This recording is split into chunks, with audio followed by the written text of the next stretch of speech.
Hi everyone, my skin is exposed to acne lately. I think this is because of the heat in Delhi. So one of my friend who is a skin expert has suggested me to go for products which has salicylic acid, glycolic acid or zinc in it, and thankfully I got my hands on Soulfull Acne Control face wash and serum.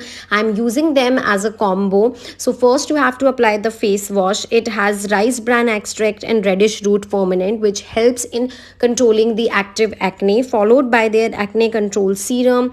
It has blue tansy oil and willow bark extract. One thing I like about the serum is that you don't have to use only for face. You can use this on your chest, back, wherever you have active acne. I do some face massage once I apply the serum so that it goes deep into my skin and I can get rid of these acne as soon as possible.